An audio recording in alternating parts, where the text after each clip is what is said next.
Ah, matin libre, ça a dit. Matin libre, on dit dehors. Talon banalise Covid-19. Et le titi me pondo. Ça, mais la fois, et remonte autant. Ben, donc, pour nous, moto homme. Et donc, pour nous, le volant. Beaucoup monte autant. Beaucoup de nous deux à nous. Beaucoup de ça, mon couteau en tout home. De finir, mais nous comptons, Bénévi nous comptons, bon exemple, to ville, vocablement. Fie, quoi, et pas qu'un beau venir de pédéo indo. Et ben, dis le couteau nous.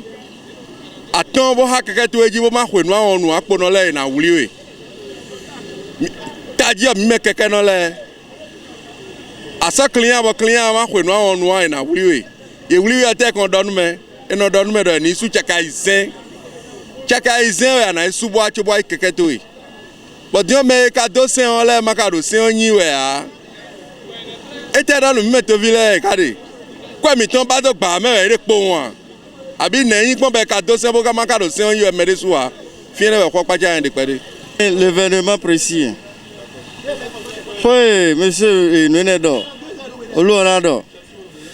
Donc, 4 ans, il doit 4 ans.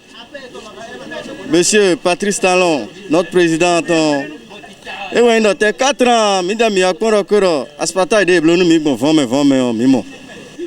Donc, pour des couverts, deux voiles, les bon, jodo, des gens qui ont 4 ans, mais de la convoi interne, par exemple, à la Dacian Lyon, Dimopon. Pour un édion d'ailleurs, des aliénés, des cacabos, et à Goumen, à Gouenofa. Mais les câbles nous mis, on peut point nous mis, mais non mon vivant. Normalement des tels là, et donc nous bien continuité ouais. Et dans cette deuxième voie, voie que on a lancé nous mis,